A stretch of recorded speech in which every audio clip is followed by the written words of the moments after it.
আসসালামু আলাইকুম প্রিয় ছাত্রছাত্রীরা, কেমন আছো তোমরা?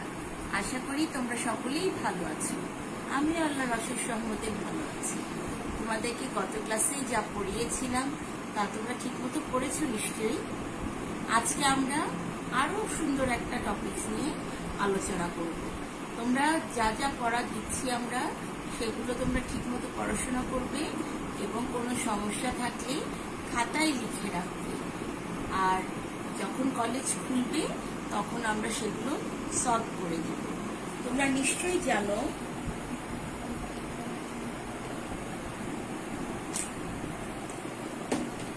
কোভিড-19 নভেল করোনা ভাইরাস সংক্রমণ রোধে আমরা সবাই বাড়িতে অবস্থান করছি। বাড়িতে থেকে তোমরা যাতে লেখাপড়া ঠিকমতো চালিয়ে যেতে পারো সেজন্য আমরা অনলাইনে ক্লাস নিচ্ছি। আমি করোনা যোদ্ধাদের দীর্ঘায়ু এবং সুস্বাস্থ্য কামনা করি। করোনা যোদ্ধাদের প্রতি রইল আমার সশ্রদ্ধ সালাম। তোমরা সবাই ঘরে থাকো, নিজেরা সুস্থ থাকো, আপনজনদের সুস্থ রাখার চেষ্টা করো। আমাদের সবার সম্মিলিত প্রচেষ্টায় আমরা সব নিয়মকানুন মেনে ইনশাল্লাহ করোনা যুদ্ধে জয়ী হব। আল্লাহ আমাদের সহায় হন। আমি খন্দকার আফসানা আমিন, সহকারী অধ্যাপক, প্রাণী বিজ্ঞান, মোহাম্মদপুর গভর্নমেন্ট কলেজ, ঢাকা।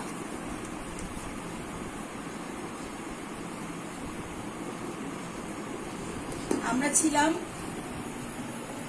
অষ্টম অধ্যায় মানব শরীরতত্ত্ব, সমন্বয় ও নিয়ন্ত্রণ, হিউম্যান ফিজিওলজি, কোঅর্ডিনেশন অ্যান্ড কন্ট্রোলে।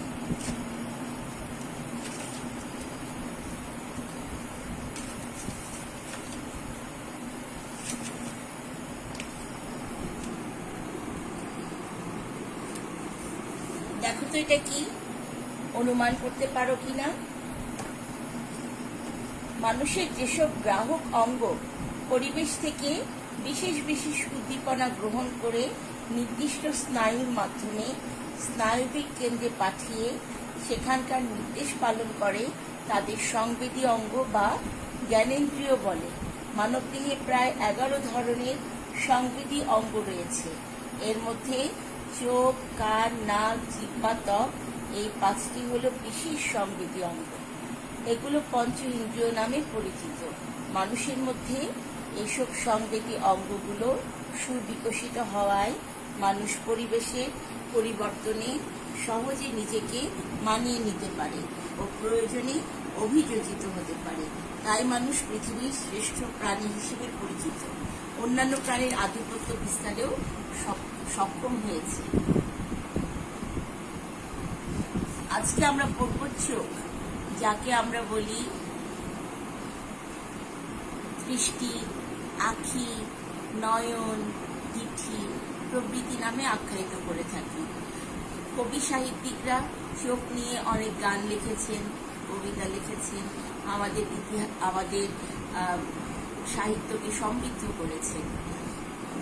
কবির ভাষায় চোখ যে মনের কথা বলে, সত্যি চোখ মনের কথা বলে। চোখের ভাষা অন্যরকম একটা ভাষা এবং মানুষের সুখ, দুঃখ, আনন্দ, বেদনা, মনের সব ভাব চোখ দেখে বোঝা যায়। এমনকি যারা ক্রিমিনাল তাদের চোখ দেখেও অপরাধী শনাক্ত করা যায়। আমরা আজকে এই চোখ নিয়ে পড়ব।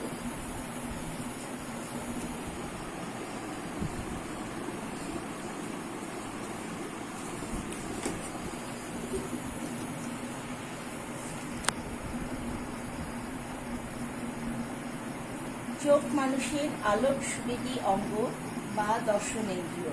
মানুষের মাথার সম্মুখ ভাগে নাসিকার পাশে দুটি চোখ বিদ্যমান। যে জ্ঞানেন্দ্রিয়ের সাহায্যে আমরা বহির্জগতের দৃশ্য অনুভব করি তাকে চক্ষু বা চোখ বলে। মানুষের চোখ দুটি করটির পক্ষীকোটরে অবস্থিত। চিত্রটা ভালোভাবে খেয়াল করুন।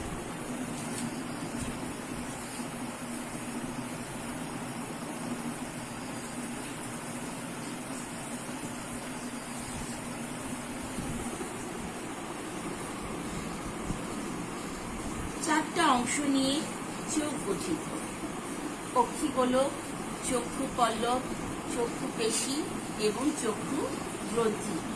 আমরা কি বললাম?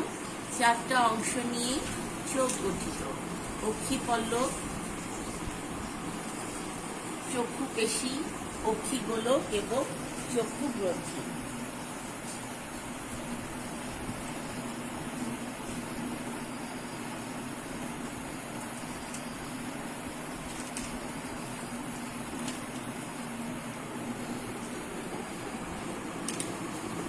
অক্ষিগোলক, অক্ষিগোলক, চক্ষুগোলক, আইবল মূলত চোখের মূল অংশ। চক্ষুগোলকের মাত্র 6/1 অংশ বাইরে মুক্ত থাকে, বাকি 6/5 অংশ কোটরের ভিতরে বসানো থাকে। প্রতিটি চক্ষুগোলক 3টি প্রধান অংশ নিয়ে গঠিত: চক্ষুগোলকের স্তর, লেন্স এবং প্রকোষ্ঠ। চোখের মূল অংশ চক্ষু কোটরের 6টি পেশি দ্বারা ঝুলে থাকে। 3টি স্তর ও তরলপূর্ণ প্রকোষ্ঠ নিয়ে গঠিত। স্তর 3টি: স্ক্লেরা, করোয়েড এবং রেটিনা।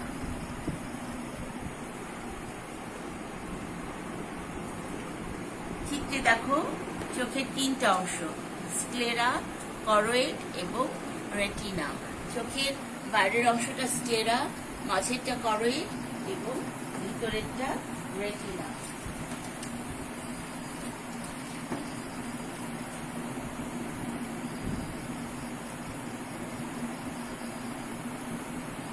স্ক্লেরা চক্ষুগোলকের বাইরের সাদা বর্ণের স্তর, অস্বচ্ছ, শক্ত, স্থিতিস্থাপক ও যোজক কলা নির্মিত। সামনের দিকে স্বচ্ছ ও স্ফীত কর্নিয়া গঠিত হয়।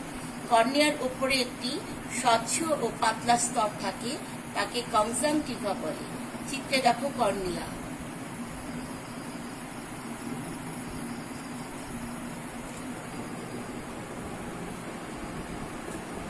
কাঁচ চক্ষুগোলকের সকল অংশকে ধারণ করে, চোখের আকৃতি ঠিক রাখে, চক্ষু পেশিসমূহ সংযুক্ত থাকে, কর্নিয়ার মধ্য দিয়ে আলোক রশ্মি চোখে প্রবেশ করে। কনজাংটিভা চোখকে বাইরের আঘাত, জীবাণুর আক্রমণ হতে রক্ষা করে। আমি আবারও বলছি চোখের কাজগুলো। স্ক্লেরার কাজগুলো: চক্ষুগোলকের সকল অংশকে ধারণ করে, চোখের আকৃতি ঠিক রাখে, চক্ষু পেশিসমূহ সংযুক্ত থাকে, কর্নিয়ার মধ্য দিয়ে আলোক রশ্মি চোখে প্রবেশ করে। কনজাংটিভা চোখকে বাইরের আঘাত, জীবাণুর আক্রমণ হতে রক্ষা করে। পরবর্তী অংশ হচ্ছে করোয়েড। চক্ষুগোলক প্রাচীরের মধ্যবর্তী ভাস্কুলার স্তরকে করোয়েড বলে। কালো স্নায়ু, রক্তজালিকা সমৃদ্ধ ও যোজক কলা নির্মিত। কর্নিয়ার পেছনে একটি বৃত্তাকার, রঙিন, সংকোচনশীল ডায়াফ্রামকে আইরিশ বলে। আইরিশের কেন্দ্রে গোলাকার ছিদ্র থাকে, তাকে পিউপিল বলে এবং গোলাকার ও স্ফীত একটি অঙ্গ গঠিত হয়, একে সিলিয়ারি বডি বলে। চিত্রটা খেয়াল করো: ciliary body, Irish, pupil, choroid.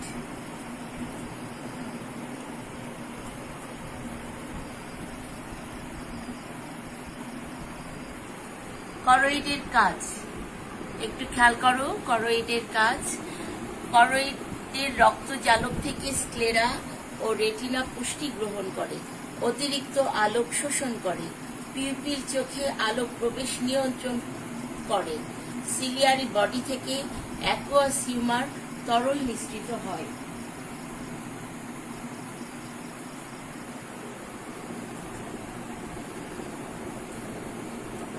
এরপরে আসছে রেটিনা।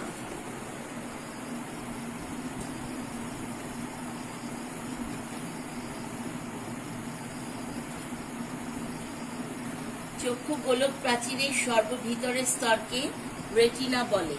রড কোষ ও কোণ কোষ নামক আলোক সংবেদী কোষ নিয়ে গঠিত।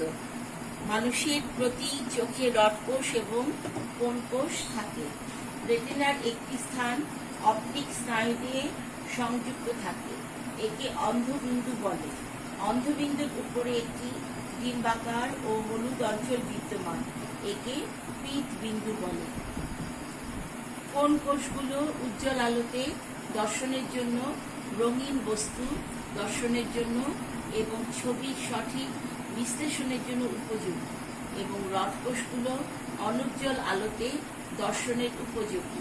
রেটিনার একটি স্থানে অপটিক স্নায়ু সংযুক্ত হয়। এই স্থানকে অন্ধবিন্দু বা ব্লাইন্ড স্পট বলে, কারণ এখানে রড ও কোণ কোষ থাকে না, ফলে এখানে প্রতিবিম্ব সৃষ্টি হয় না।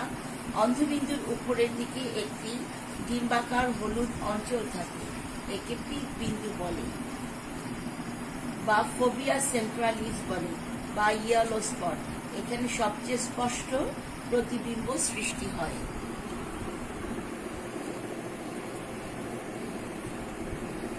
কাজ একটু খেয়াল করো, রেটিনার কাজ। বস্তুর প্রতিবিম্ব সৃষ্টি হয়। রডকোষ স্বল্প আলোতে এবং কোণ তীব্র আলোতে প্রতিবিম্ব সৃষ্টি করে। পিত বিন্দুতে দর্শনীয় বস্তুর সুস্পষ্ট প্রতিবিম্ব গঠিত হয়। আমি আবার বলছি, বস্তুর প্রতিবিম্ব সৃষ্টি হয়। রডকোষ স্বল্প আলোতে এবং কোণ কোষ তীব্র আলোতে প্রতিবিম্ব সৃষ্টি করে। পিত বিন্দুতে দর্শনীয় বস্তুর সুস্পষ্ট প্রতিবিম্ব সৃষ্টি হয়। এখানে আমরা একটু আগেই বললাম অন্ধবিন্দু এবং পিত বিন্দু, ব্লাইন্ড স্পট এবং ইয়েলো স্পট সম্পর্কে। অন্ধবিন্দু বা ব্লাইন্ড স্পট এটি চোখের রেটিনা ও অপটিক স্নায়ুর মিলনস্থলে অবস্থিত। পিত বিন্দু বা ইয়েলো স্পট এটি অন্ধবিন্দুর বিপরীত দিকে রেটিনায় অবস্থিত। অন্ধবিন্দু বা ব্লাইন্ড স্পট, এতে কোনো খাঁজ থাকে না। পিত বিন্দু বা ইয়েলো স্পট, এর মধ্যে একটি খাঁজ থাকে, যাকে ফোবিয়া সেন্ট্রালিস বলে। অন্ধবিন্দু বা ব্লাইন্ড স্পট, এতে রড ও কোণ কোষ থাকে না। পিত বিন্দু বা ইয়েলো স্পট, এতে কোণ কোষ থাকে, রড কোষ থাকে না। অন্ধবিন্দুতে কোনো প্রতিবিম্ব সৃষ্টি হয় না। পিত বিন্দুতে স্পষ্ট প্রতিবিম্ব সৃষ্টি হয়। আমি আশা করব যে তোমরা অন্ধবিন্দু এবং পিত বিন্দুর পার্থক্য ঠিকমতো বুঝবে। পার্থক্যটা প্রায় পরীক্ষায় আসে, সঠিকভাবে পড়বে।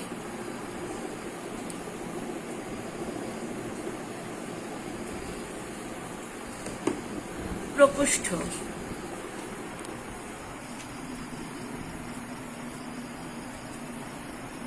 একটু খেয়াল করো, চোখের প্রকোষ্ঠ হচ্ছে তিন প্রকার। একটা অগ্র প্রকোষ্ঠ, আরেকটা পশ্চাৎ প্রকোষ্ঠ, এরপরেরটা হচ্ছে ভিট্রিয়াস প্রকোষ্ঠ। অগ্র প্রকোষ্ঠ আইরিস ও কর্নিয়ার মাঝে অবস্থিত অ্যাকুয়াস হিউমারকে অগ্র প্রকোষ্ঠ বলে। এটা তরল দ্বারা পূর্ণ থাকে। এরপরেরটা হচ্ছে পশ্চাৎ প্রকোষ্ঠ, লেন্স ও আইরিসের মাঝে অবস্থিত অ্যাকুয়াস হিউমার নামক তরল দ্বারা পূর্ণ থাকে। আর তারপরেটা হচ্ছে ভিট্রিয়াস প্রকোষ্ঠ, লেন্স ও রেটিনার মধ্যবর্তী গোলাকৃতির প্রকোষ্ঠ ভিট্রিয়াস হিউমার নামক তরল দ্বারা পূর্ণ থাকে। এতে 99% পানি এবং 1% হায়ালুরোনিক অ্যাসিড থাকে। একটু ছবিটা খেয়াল করো, কর্নিয়া, অগ্র প্রকোষ্ঠ, আইরিস, পশ্চাৎ প্রকোষ্ঠ, ভিট্রিয়াস বডি, রেটিনা এবং লেন্স।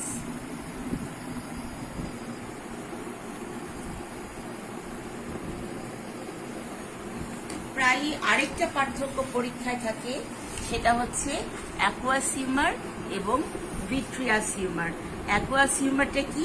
এটি চোখের অ্যাকুয়াস প্রকোষ্ঠে অবস্থিত। ভিট্রিয়াস হিউমার এটি চোখে ভিট্রিয়াস প্রকোষ্ঠে অবস্থিত। অ্যাকুয়াস হিউমার এটি জলীয় তরল, ভিট্রিয়াস হিউমার এটি জেলির মতো পদার্থ। অ্যাকুয়াস হিউমার এটি সিলিয়ারি প্রকোষ্ঠ থেকে ক্রমাগত নিঃসৃত হয় এবং চোখের বাইরে নির্গত হয়। ভিট্রিয়াস হিউমার এটি পুনঃস্থাপিত হয় না। অ্যাকুয়াস হিউমার এর ক্ষরণ বাধাপ্রাপ্ত হলে চোখের চাপ বেড়ে যায় এবং গ্লুকোমা রোগ সৃষ্টি হয়। ভিট্রিয়াস হিউমার, এটি প্রবাহিত হয় না। অ্যাকুয়াস হিউমার, এটি আলোর প্রতিসরণে সাহায্য করে, চোখের সম্মুখে অংশের আকৃতি বজায় রাখে, লেন্স ও কর্নিয়ার পুষ্টি সরবরাহ করে। আর ভিট্রিয়াস হিউমার, এটি রেটিনার দিকে আলোর প্রতিসরণে সাহায্য করে ও চক্ষু গোলকের আকৃতি বজায় রাখে।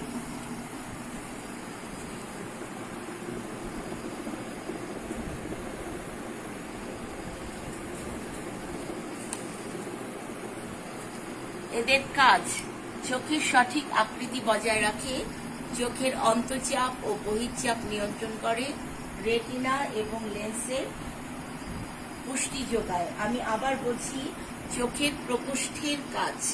চোখের প্রকোষ্ঠ কি কাজ করে? চোখের সঠিক আকৃতি বজায় রাখে, চোখের অন্তঃচাপ ও বহিঃচাপ নিয়ন্ত্রণ করে, রেটিনা ও লেন্সের পুষ্টি যোগায়। আমরা এখন পড়ব রড কোষ এবং কোন কোষের পার্থক্য। প্রায় পরীক্ষায় রড কোষ এবং কোন কোষ আসে। একটু খেয়াল করো, রড কোষ এবং কোন কোষের পার্থক্য।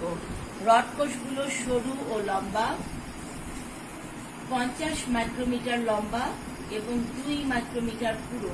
কোন কোষগুলো প্রশস্ত ও খাটো, 40 মাইক্রোমিটার লম্বা ও 3 থেকে 5 মাইক্রোমিটার পুরু। রড কোষ প্রতি চোখে প্রায় 120 ইন্টু 10⁻60 ফোবিয়া ছাড়া অন্যত্র সমভাবে বিস্তৃত।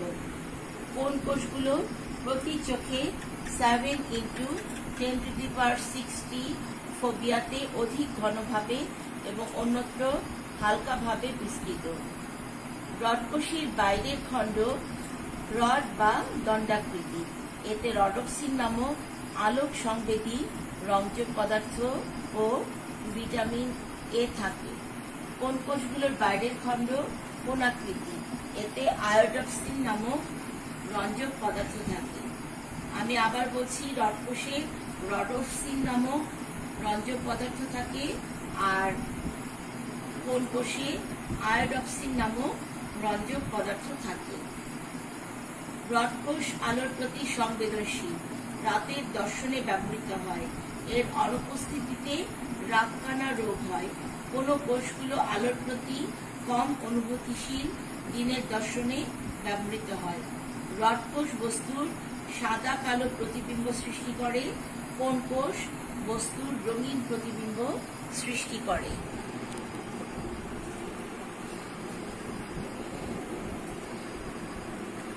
তারপরে কি ছিল আমাদের? চক্ষু পল্লব বা চোখের পাতা। চোখের উপরে ও নিচে পেশি বহুল পাতার মতো দুটি পর্দাকে চক্ষু পল্লব বলে। চোখের কিনারায় লোম বিদ্যমান, একে পাপড়ি বলে। চোখের সম্মুখ কোণে ভাঁজ খাওয়া গোলাকৃতির লোমবিহীন মাংসল অংশকে নিকটেটিং পর্দা বলে। ধুলাবালি, তীব্র আলো, পানি, বাতাস ও আঘাত হতে এটা চোখকে রক্ষা করে। চিত্রটা খেয়াল করো, চক্ষু পল্লব, পিউপিল, স্ক্লেরা এবং আইরিশ।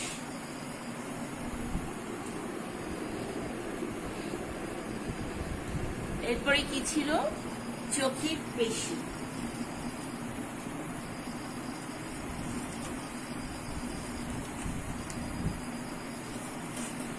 চক্ষু পেশি।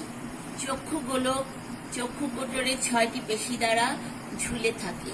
পেশিগুলোর মধ্যে 4টি রেকটাস পেশি এবং 2টি অবলিক পেশি।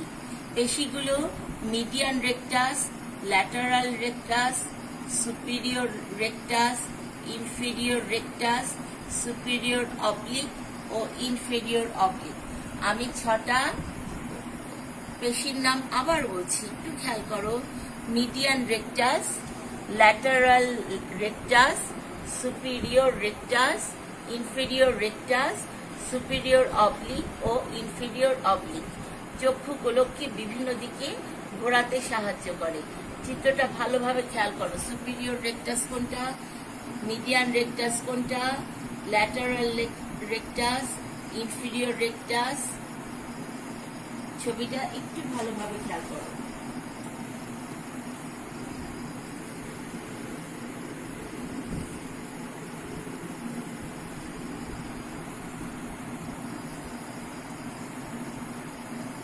চোখের পেশিগুলো চক্ষু গোলককে সঠিক স্থানে ধরে রাখে। এরা চক্ষু গোলককে বিভিন্ন দিকে ঘোরাতে সাহায্য করে।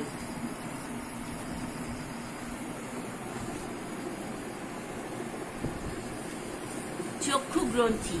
আমাদের চোখে কিন্তু 3 ধরনের গ্রন্থি আছে। এই গ্রন্থি 3টা হচ্ছে ল্যাক্রিমাল গ্রন্থি, মেবোবিয়ান গ্রন্থি এবং হার্ডেরিয়ান গ্রন্থি। একটু খেয়াল করো, আমাদের চোখে 3 ধরনের গ্রন্থি। ল্যাক্রিমাল গ্রন্থি, ল্যাক্রিমাল গ্রন্থিকে আমরা অশ্রু গ্রন্থি বলি। চক্ষু গোলকের উপরে এবং সামনে অবস্থিত। চিত্রটা খেয়াল করো। মেবোবিয়ান গ্রন্থি চক্ষু পল্লবের কোণায় অবস্থিত। হার্ডেরিয়ান গ্রন্থি চক্ষু গোলকের পশ্চাতে অঙ্কীয় দিকে অবস্থিত। ল্যাক্রিমাল গ্রন্থি এক ধরনের লোনা ও জীবাণুরোধক তরল ক্ষরণ করে। এই তরলকে অশ্রু বা টিয়ার বলে। অশ্রু চোখকে সিক্ত, পরিচ্ছন্ন ও জীবাণুমুক্ত রাখে। হার্ডেরিয়ান ও মেবোমিয়ান গ্রন্থি নিঃসৃত তৈলাক্ত পদার্থ চক্ষু পল্লব ও কর্নিয়াকে পিচ্ছিল রাখে।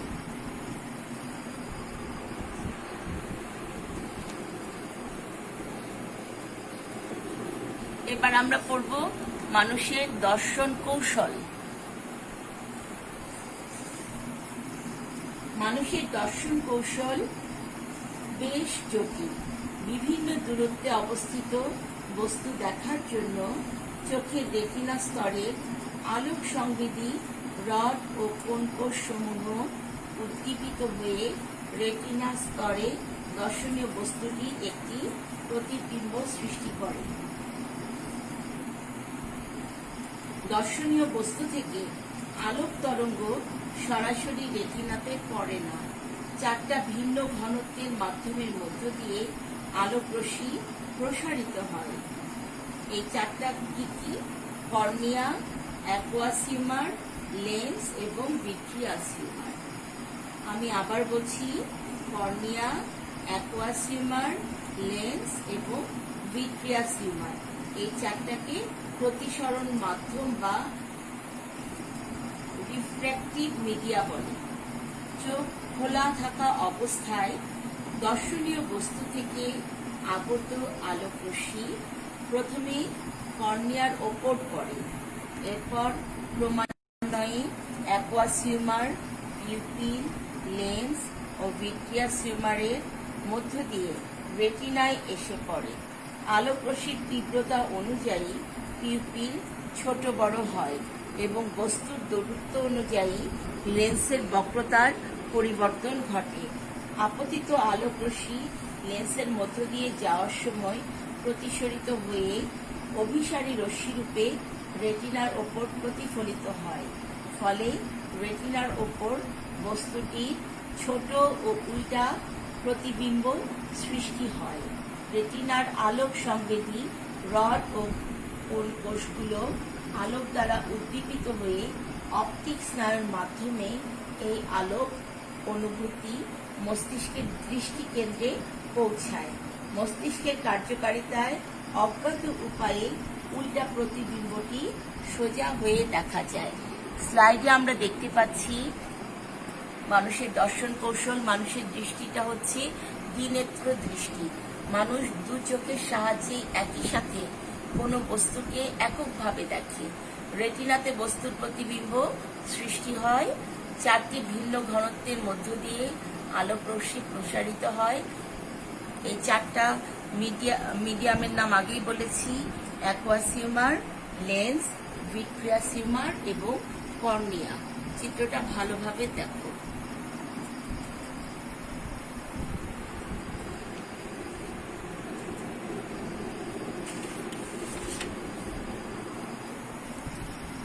মানুষের দৃষ্টিকে বলে দ্বিনেত্র দৃষ্টি বা বাইনোকুলার ভিশন বা স্টেরিওস্কোপিক দৃষ্টি।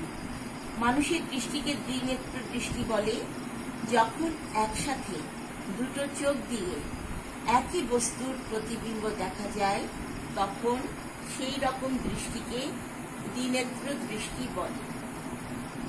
কোনো বস্তু থেকে প্রতিফলিত আলোক রশ্মি রেটিনায় পড়লে যে স্নায়ু উদ্দীপনার সৃষ্টি হয় তা স্বতঃস্ফূর্তভাবে মস্তিষ্কের দৃষ্টি কেন্দ্রে একটি মাত্র প্রতিবিম্বে একীভূত হয়। ফলে দু চোখে একটি বস্তুকে এককভাবে দেখা যায়। মানুষের দুটি চোখ মাথার সামনে 6.3 সেন্টিমিটার দূরত্বে অবস্থিত। ফলে কোনো বস্তু দেখার সময় প্রতিটি চোখ বস্তুটির একটি করে প্রতিবিম্ব তৈরি করে। প্রতিবিম্ব দুটির একটি থেকে অন্যটি কিছুটা আলাদা। উভয় উদ্দীপনা মস্তিষ্কে প্রেরিত হয়। মস্তিষ্ক দুটি উদ্দীপনাকে সমন্বয় করে। ফলে বস্তুটির একটি ত্রিমাত্রিক বা 3-ডাইমেনশনাল চিত্র দেখা যায়। যে চিত্রের দৈর্ঘ্য, প্রস্থ ও বেগ অনুভবযোগ্য তাকে ত্রিমাত্রিক চিত্র বলা হয়। মানুষের দৃষ্টিটা হচ্ছে দ্বিনেত্র দৃষ্টি, আর কিছু সরল প্রাণীর দৃষ্টি হচ্ছে একনেত্র দৃষ্টি। যখন একসাথে দুটো চোখ দিয়ে আলাদা বস্তুর প্রতিবিম্ব দেখতে পাই সেরকম দৃষ্টিকে আমরা একনেত্র দৃষ্টি বলি, যেমন ব্যাঙ, গরু, ছাগল প্রভৃতি।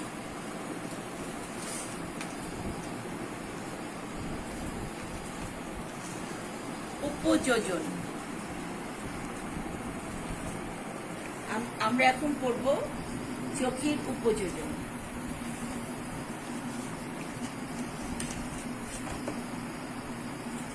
মানুষ তথা সকল স্তন্যপায়ী প্রাণী দর্শনীয় বস্তু ও লেন্সের মধ্যবর্তী দূরত্ব অপরিবর্তিত রেখে সিলিয়ারি পেশি ও সাসপেনসরি লিগামেন্টের সংকোচন, প্রসারণ ও লেন্সের বক্রতার অর্থাৎ ফোকাস দূরত্বের পরিবর্তন ঘটিয়ে যে কোনো দূরত্বে অবস্থিত বস্তুকে স্পষ্টভাবে দেখার জন্য চোখে যে বিশেষ ধরনের পরিবর্তন ঘটায় তাকে উপযোজন বলে। আমি আবারও বলছি, ফোকাস দূরত্বের পরিবর্তন ঘটিয়ে মানুষ সহ যে কোনো প্রাণী দূরত্বে অবস্থিত বস্তুকে স্পষ্টভাবে দেখার জন্য চোখ যে বিশেষ ধরনের পরিবর্তন ঘটায় তাকে উপযোজন বলে। চোখ থেকে 6 মিটার দূরত্বে অবস্থিত কোনো বস্তুর প্রতিবিম্ব স্বাভাবিকভাবে রেটিনায় প্রতিফলিত বা ফোকাস হয়। এই দূরত্বে কম বা বেশি হলে বস্তুর প্রতিবিম্ব রেটিনায় ফোকাসের জন্য উপযোজন প্রয়োজন। উপযোজন দুটি প্রক্রিয়ায় সংঘটিত হয়। প্রতিবর্তী ক্রিয়ার মাধ্যমে পিউপিলের আকার নিয়ন্ত্রণ করে, আরেকটা হচ্ছে আলোর প্রতিসরণ ঘটিয়ে। আমি আবার বলছি, উপযোজন দুটি প্রক্রিয়ায় সম্পন্ন হয়।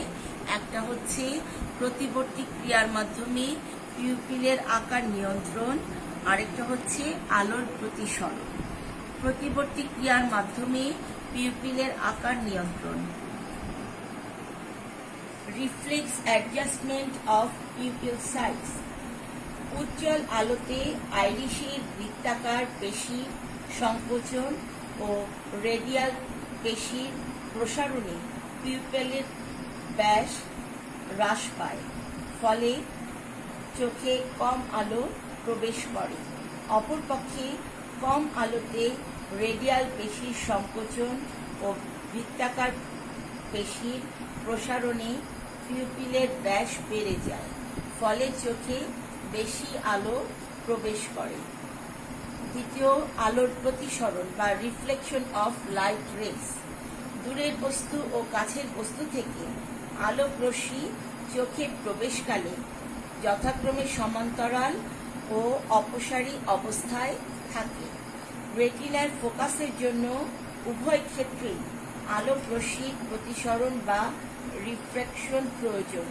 প্রধানত কর্নিয়ায় আলোক রশ্মির প্রতিসরণ ঘটে, তবে বস্তুর প্রতিবিম্ব রেটিনার ফোকাসের জন্য লেন্সের চূড়ান্তভাবে প্রতিসরণ ঘটে। সিলিয়ারি পেশির কার্যকারিতায় প্রক্রিয়াটি সম্পন্ন হয়। এখানে প্রতিসরণ ঘটে দুটো ধাপে, একটা কাছের বস্তু দর্শন প্রক্রিয়া, আরেকটা হচ্ছে দূরের বস্তু দর্শন প্রক্রিয়া। কাছের বস্তু মানে 1 মিটার বা তার কম দেখার সময় সিলিয়ারি পেশি সংকুচিত হয় এবং সাসপেনসরি লিগামেন্ট প্রসারিত হয়। এতে লেন্সের বক্রতা বেড়ে গিয়ে তা মোটা ও খাটো হয় এবং এর ফোকাস দূরত্ব কমে যায়। ফলে কাছের বস্তু থেকে আগত আলোকরশ্মি রেটিনায় পড়ে এবং বস্তুর প্রতিবিম্ব সৃষ্টি হয়। যে দৃষ্টিতে কাছের বস্তু স্পষ্ট দেখা যায় না তাকে হাইপারমেট্রোপিয়া বলে। উত্তল লেন্সের চশমা ব্যবহার করে এ রোগ সারানো যায়। আমি আবারও বলছি, যে দৃষ্টিতে কাছের বস্তু স্পষ্ট দেখা যায় না তাকে হাইপারমেট্রোপিয়া বলে। উত্তল লেন্সের চশমা ব্যবহার করে এই রোগ সারানো যায়। আর দ্বিতীয়টা হচ্ছে দূরের বস্তু দর্শন প্রক্রিয়া। দূরের বস্তু দেখার সময় সিলিয়ারি পেশি প্রসারিত হয় এবং সাসপেনসরি লিগামেন্ট সংকুচিত হয়। এতে লেন্সের বক্রতা কমে গিয়ে তা সরু ও লম্বা হয় এবং ফোকাস দূরত্ব বেড়ে যায়। ফলে দূরের বস্তু থেকে আগত আলোকরশ্মি রেটিনায় পড়ে এবং বস্তুর প্রতিবিম্ব সৃষ্টি হয়। যেই দৃষ্টিতে দূরের বস্তু স্পষ্ট দেখা যায় না তাকে মায়োপিয়া বলে। অবতল লেন্সের চশমা ব্যবহারে এই রোগ সারানো যায়। আমি আবার বলছি, যেই দৃষ্টিতে দূরের বস্তু স্পষ্ট দেখা যায় না তাকে মায়োপিয়া বলে। অবতল লেন্সের চশমা ব্যবহার করে এই রোগ সারানো যায়। আমরা যারা চশমা পরি তাদের কারো হাইপারমেট্রোপিয়া আছে অথবা কারো মায়োপিয়া আছে। প্রায় কিন্তু এই রোগ দুটা পরীক্ষায় আসে।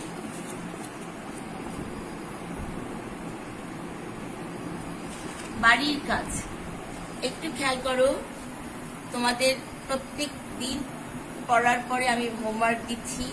এই হোমওয়ার্কগুলি প্রতিদিন খাতায় সুন্দর করে তুলবে। আমি কিন্তু ছুটির পরে তোমাদের হোমওয়ার্কের খাতা দেখতে চাইব। আজকের হোমওয়ার্ক হচ্ছে চোখের লম্বচ্ছেদে চিহ্নিত চিত্র এঁকে আনবে। অন্ধবিন্দু কি? চোখের পেশিগুলোর নাম লেখো। আমাদের চোখ উজ্জ্বল আলোতে সংকুচিত হওয়ার কারণ ব্যাখ্যা করো। রড ও কোন কোষের বৈসাদৃশ্য সমূহ আলোচনা করো। তোমরা এই হোমওয়ার্কগুলো অবশ্যই বাসায় করবে, ছবিটা সুন্দর করে আঁকবে। আর সবগুলো আমরা আজকে যা পড়ালাম সবগুলো বাসায় ভালোভাবে অনুশীলন করবে। যেহেতু আমরা প্রাণী বিজ্ঞান পড়ছি, আমাদেরকে বেশি বেশি করে ছবি আঁকা প্র্যাকটিস করতে হবে, কারণ খাতায় সুন্দর করে স্পিডে ছবি আঁকলে তোমরা অবশ্যই প্রাণী বিজ্ঞানে ভালো নাম্বার পাবে।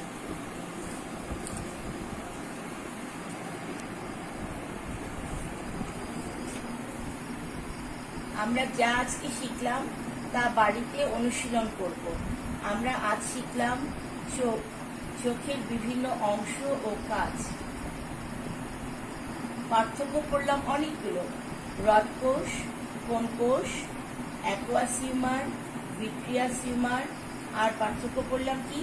অন্ধবিন্দু, হৃদবিন্দু, মানুষের দর্শন কৌশল, চোখের উপযোজন।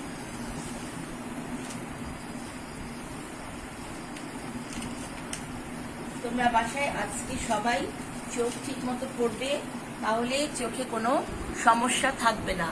ঠিক আছে? আমরা থাকবো গৃহকোণে, মানব সকল নিয়ম।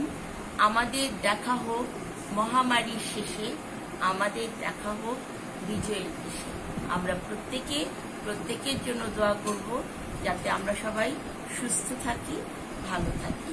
তোমরা আজকে যারা মনোযোগ সহকারে ক্লাস করেছো সবার জন্য রইল আমার অনেক অনেক শুভকামনা।